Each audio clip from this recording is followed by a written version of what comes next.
अमन एक बार आप दर्शकों को बता दीजिए कि इस समय का स्कोर क्या है। इस समय का स्कोर देखिए सुधीर जी, 70 सीटों पर महागठबंधन आ गया, बहुत बड़ी बढ़त हासिल कर ली है। मेरे ख्याल से 52 और सीटें चाहिए, 52 और सीटें चाहिए इस हिसाब से अगर देखा जाए, क्योंकि 122 है मैजिकल फिगर, 122 का मैजिकल फिगर है। 70 पर आरजेडी प्लस यानी कि महागठबंधन ने बढ़त हासिल कर ली है। 116 सीटों के रुझान अब तक सामने आ चुके हैं और एनडीए के पक्ष में शुरुआती रुझान 46 है, 46।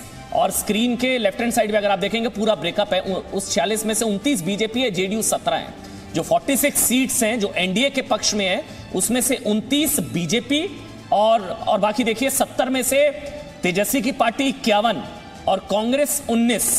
तेजस्वी की पार्टी 51, कांग्रेस 19। अभी के हिसाब से तेजस्वी यादव जो एग्जिट पोल के हिसाब से ही मुख्यमंत्री और यहां पर भी बनते तो फिलहाल नजर आ रहे हैं, लेकिन अभी 52 सीटें और चाहिए सुधीर जी। जी बिल्कुल, इससे एक फॉर्मूला जो है वो अगर हम विश्लेषण करने बैठे तो धीरे धीरे लगभग अब सभी राज्यों में आपको एक पैटर्न दिखाई देगा, और वो ये है कि जो क्षेत्रीय पार्टियां हैं वो अपने वोटर्स को ये कह रही हैं कि हमें मोदी से बैर नहीं है। वो प्रधानमंत्री मोदी को डायरेक्ट अपने अटैक में नहीं ले रहे हैं, और वो अपने वोटर से ये कह रहे हैं कि जो स्थानीय नेता हैं उसकी खैर नहीं है।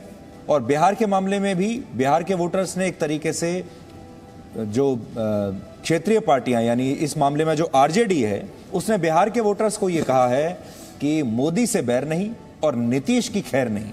और वही फॉर्मूला चल रहा है जो फॉर्मूला दिल्ली में भी चला था, बाकी जगह भी अब यही फॉर्मूला चल रहा है। इससे ऐसा लगता है कि वोटर ये चाह रहा है कि उसने केंद्र में मोदी जी को स्वीकार कर लिया है, लेकिन राज्य में वो अपना नेतृत्व, लोकल फ्लेवर चाहता है राज्य में। आपको क्या लगता है? एकदम सही आपने कहा। लोकल वोटर्स राजस्थान में भी पिछली बार आपने देखा था यही हुआ था, क्योंकि लोकल वोटर्स जानता है कि मोदी जी से उनको बहुत प्रेम है। मोदी जी के स्कीम्स जो चल रहे हैं अभी मेंशन किया, आयुष्मान का, उज्ज्वला का, एटसेट्रा, उससे बहुत असर पड़ा है, बहुत फर्क पड़ा है। पर साथ साथ एस्पिरेशंस बढ़ी हैं और 15 साल राज करने के बाद थोड़ा थकान हो जाता है कोई भी पॉलिटिकल पार्टी के लिए। तो मेंटेन करना कि 15 साल से लगातार आदमी जीतते रहे, वो भी थोड़ा सा। एंड लोकल फैक्टर्स बहुत स्थानीय कारण है, कैंडिडेट्स को लेके, वोट बैंक्स को लेके, कास्ट पॉलिटिक्स को लेके, जिससे फर्क पड़ रहा है चुनाव में। साथ साथ ये भी देखना पड़ेगा कि पहले ज़माने में हम बैलेट्स मिक्स करते थे फिर गिनते थे, तो एक बार रुझान आती थी चलते रहती थी, शायद बढ़ेगा शायद घट सकता है। तो 8:30 बजे अगर डिक्लेयर कर देना विक्ट्री या डिफीट, वो भी मेरे ख्याल से थोड़ा अर्ली इन द डे है।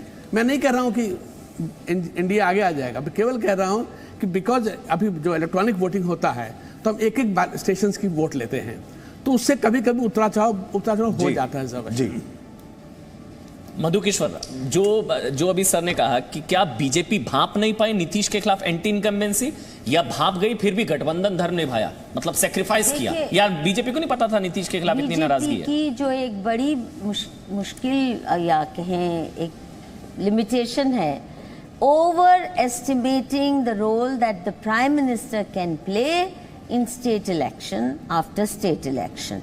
मोदी जी को जादुई डंडे की तरह मत इस्तेमाल कीजिए। Don't use him as a magic वॉन्ड।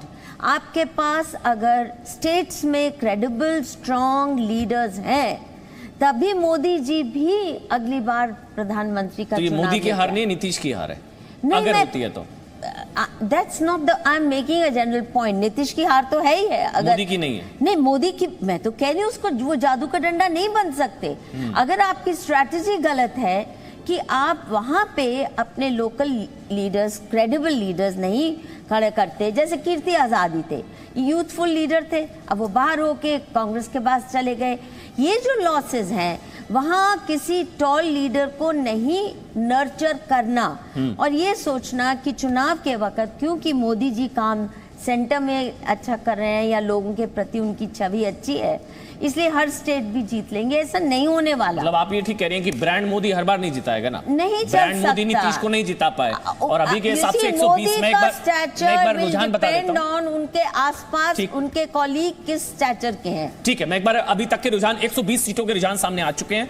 48 पर एनडीए ने बढ़त बनाई हुई है, 72 सीटों पर महागठबंधन आगे है। ये बड़ी बढ़त इस वक्त महागठबंधन ने हासिल कर ली है। मतलब जैसे एग्जिट पोल वही एग्जैक्ट पोल में तब्दील होते नजर आ रहे हैं। 120 सीटों के शुरुआती रुझान अब तक सामने आ चुके हैं। 45 मिनट की काउंटिंग हो चुकी है, क्योंकि 8 बजे काउंटिंग शुरू हुई है। 8:43 इस वक्त हो रहे हैं। 45 पौने घंटे की काउंटिंग में 120 सीटों के रुझान। 48 पर इस वक्त देखा जाए तो 48 पर एनडीए यानी कि नीतीश और आरजेडी यानी कि तेजस्वी। 72 सीटों पर 50 सीटें और चाहिए। 122 है मैजिकल फिगर, वो बहुत ध्यान रखिएगा। 122 है मैजिकल फिगर, बहुमत का आंकड़ा, और अभी 72 सीटें हासिल कर ली हैं। 50 कदम और दूर।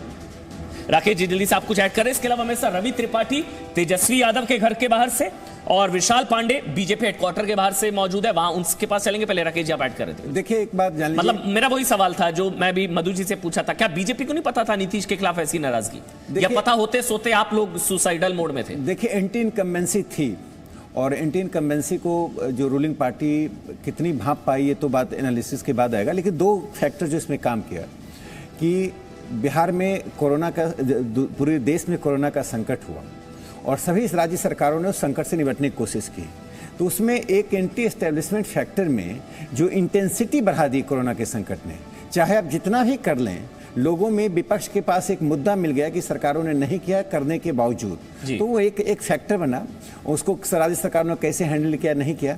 दूसरा, जो ग्राउंड लेवल पर जितना कोऑर्डिनेशन जेडीयू बीजेपी वर्कर्स में होना चाहिए था, उसकी थोड़ी कमी दिखाई पड़ी इस चुनाव में। उसका कारण था कि एक्सेप्टेंस जो था, जो राज्य सरकारों की जो साझी सरकार में जो अनपॉपुलरिटी एक सरकार की हो, एक पार्टनर की होती है, उस अनपॉपुलरिटी को नीचे का कार्यकर्ता पचा नहीं पा रहा था। लेकिन मुझे अभी भी मानना है कि मिला जुलाकर बिहार की जनता को यही अनुभूति थी कि यही सरकार, देखिए वहाँ पर 2 था, खौफ की और खुशहाली की सरकार। खौफ का तो अभी भी डर है कि ये सरकार बनने के बाद अनियंत्रित होगी, इनके पास कोई टीम नहीं है, दृष्टि नहीं है। लेकिन मुझे लगता है बैलेट पे जो बैलेट वोट, फिर भी वोट, हाँ, तो फिर जो हकीकत है उसको स्वीकार करना पड़ेगा। यदि ये ट्रेंड है तो हम स्वीकार करेंगे, मैंडेट को स्वीकार करेंगे। हम उन लोगों की तरह नहीं है कि मैंडेट आने के बाद ईवीएम को चौराहे पे खड़ा करके सवाल खड़ा करते हैं। ईवीएम नहीं Rakesh ji, MVM, Modi voting machine बना। हाँ, वही मैं कहा कि ये भारतीय जनता पार्टी की प्रवृत्ति नहीं। जहां भी भारतीय जनता पार्टी अगर हारती है तो हम जनतांत्रिक मूल्य के अनुसार इतना तो स्वीकार मानेंगे करते हैं। कि तेजस्वी यादव को अंडर एस्टिमेट किया गया। 31 साल का लड़का, बच्चा, युवा, अनुभवहीन, कहां मोदी कहां नीतीश, बहुत अंडर एस्टिमेट किया गया। लोकतंत्र में मुझे एक दिन में 17 रैलियां की उन्होंने। देखिए लोकतंत्र में क्या होता है, जब अखिलेश यादव, आपको याद है कि जब उत्तर प्रदेश में आए थे, यही युवावस्था थी और मुख्यमंत्री बने, तो क्या है कि एक जब ध्रुवीकरण होता है तो नेतृत्व में कौन है, विचार क्या है, दृष्टि क्या है, आगे की योजना क्या है। Presenting B News app available on Google Play and App Store. Download it now.